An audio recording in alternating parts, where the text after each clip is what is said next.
أهلا بيكم في حلقة جديدة من مراية الروح. لحظة قبل الفجر الدنيا كلها بتسكت، ولا صوت بيعلو إلا النفس ودقات القلب وهمس خفيف من السماء كأنه بيقولك قوم النور قرب.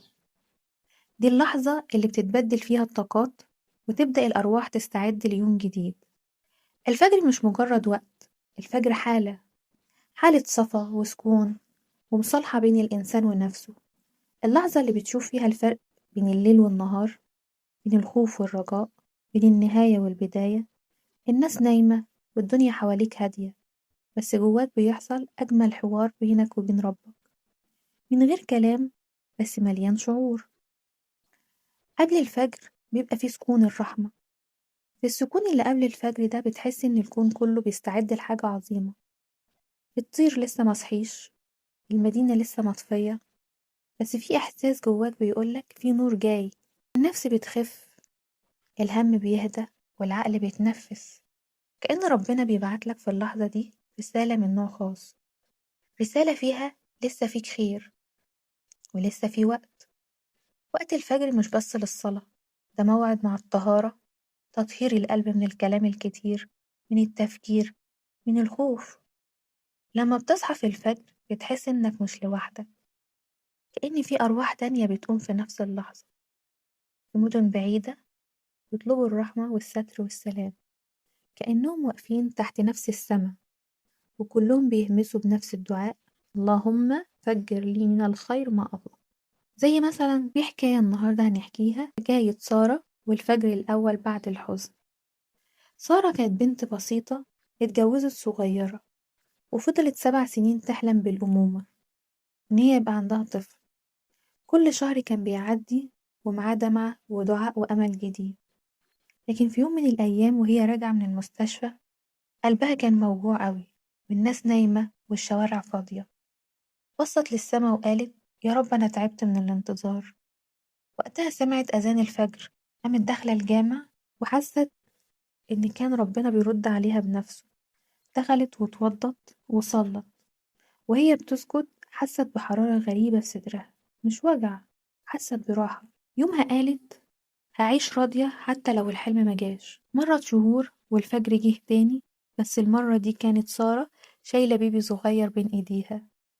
قالت وهي بتبص للسما: كان لازم أمر بالليل عشان أعرف قيمة الفجر. أوقات كتير مشكلتنا مش إن الخير مش جاي، مشكلتنا إننا مش صبرنا لحد الفجر. بداية النور أول خيط نور بيشق الضلمة. هو مش بس ضوء، هو وعد إن بعد كل ليل في نهار. سبحان الله على لحظة التحول دي، لما لون السما بيبدأ يتغير من رمادي لأزرق، من أزرق لوردي خفيف. كأن السما بتبتسم بهدوء في اللحظة دي، بتحس إن قلبك بينور هو كمان، كأن فيك شمس صغيرة بتشرق من جواك. يمكن عشان كده الفجر هو وقت الدعاء المستجاب، لأن الدعاء وقت النور بيطلع من قلب صافي، قلب لسه ما تلوث بضوء النهار. وقتها بتهمس لنفسك: يا رب ابدأ يومي بنورك واهديني للطريق اللي فيه خير. الطمأنينة اللي بتحصل بعد الصلاة، بعد ما بتسجد وتخلص وتحس بالسكينة بتغمر كل جزء فيك، في لحظة سكون بتتولد بعدها، لحظة ما فيهاش طلب ولا دموع ولا شكوى، بس فيها شكر. تحس إنك خفيف، كأنك خرجت من ضيق صدرك وتنفست برحابة السما.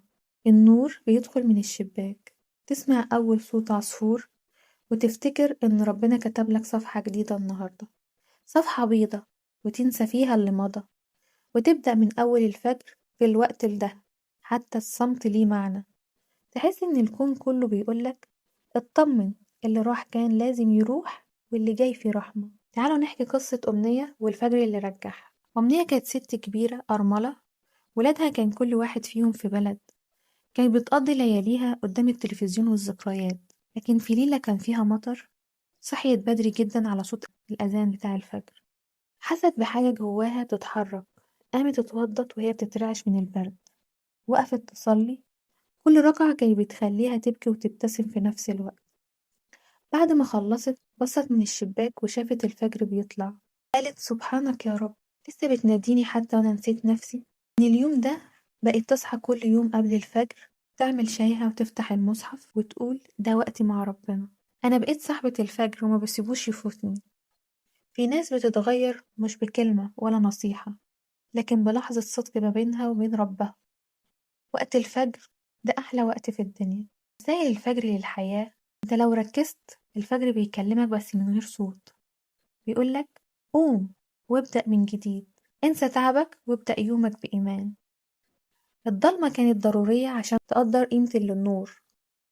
الفجر بيعلمنا إن النهاية مش خوف، بالعكس، كل نهاية ظلام وراها بداية نور.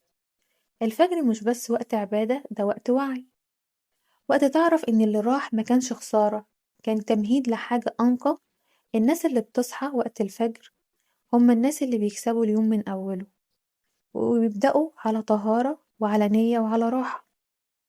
جرب مرة تخرج وقت الفجر من غير هدف، بس عشان بس تشوف السما، هتسمع في قلبك صوت بيقولك أنا معاك. طب تعالوا كده نشوف قصة عمر ولحظة التحول اللي في حياته. عمر كان شاب ناجح جدا في شغله، بس جواه كان فاضي، بيضحك مع الناس، إن كان كل يوم بيرجع البيت ساكت. في يوم تعب جدا، حس إنه مش قادر يكمل بالشكل ده، وقرر يخرج يتمشى قبل الشروق. الدنيا كانت ساكتة، والنسمة الباردة لمست وشه كأنها طبطبة. وقف يشوف النور وهو بيشق السما، والأول مرة من سنين دموعه نزلت من غير سبب. ألف سر وقتها، يا رب رجعني لنفسي. رجع البيت اتوضى وصلى الفجر لأول مرة من شهور، ومن اليوم ده بدأ يومه دايما بالصلاة والهدوء والنية. وبعدها بشهور ساب شغله اللي كان بيخنقه، وبدأ مشروع صغير بيحبه. قال لصاحبه أنا شفت أول شروق في حياتي يوم ما قررت إن أنا أصلي الفجر. الفجر ممكن يكون بداية عمر جديد، مش للنهار بس لكن لقلبك كمان. في الفجر القلوب بتتطهر، كأن ربنا بيغسل الحزن بالمغفرة. القلوب المنهكة بتستريح، العيون اللي بكت بالليل بتلاقي نور الصبح بيطبطب عليها. ناس بتصلي وناس بتدعي، ناس بتسكت وبتفكر، لكن كلهم بيتفقوا في إحساس واحد وهو السلام. الفجر مش بيجي عشان ينور الدنيا بس، لكن بيجي كمان عشان ينور القلب. في الوقت ده بتفهم إن أجمل راحة مش لما ترتاح من التعب، لكن لما ترتاح وإنت لسه جوه الحياة. دايما لما الشمس بتطلع بتفكرني بحاجة واحدة، إن مفيش وجع بيطول، ومفيش ليل ما بيخلص. والفجر هو وعد ربنا إن النور جاي، حتى لو لسه ما بانش. فكل ما تتعب استنى الفجر، وكل ما تحس إنك لوحدك افتكر إن في اللحظة دي في آلاف القلوب بتقوم وتقول يا رب. ولما تقولها من قلبك هتحس إن الدنيا كلها هديت، لأن أجمل لحظة مش لما الشمس تطلع، لكن لما قلبك يطمن. الفجر مش بس ضوء بيشق السما، الفجر نور بيشق قلبك. الفجر مش بلحظة بيعدي فيها الوقت، الفجر بيعدل الموازين، بيبدل الحزن لنور واليأس لأمل. يمكن ما تعرفش تصور الجمال ده بعدسة، لكن اللي بيشوفه بقلبه عمره ما ينساه. وعلشان كده في كل فجر جديد ربنا بيقول لنا من غير كلام ابدأ من هنا. وبكده تكون خلصت حلقتنا. أتمنى تكون عجبتكم الحلقة، ما تنسوش تشاركوها مع كل حبايبكم وكل اللي يحبوا يسمعوا الكلام ده عشان يطمنوا ويهدوا ويصلوا.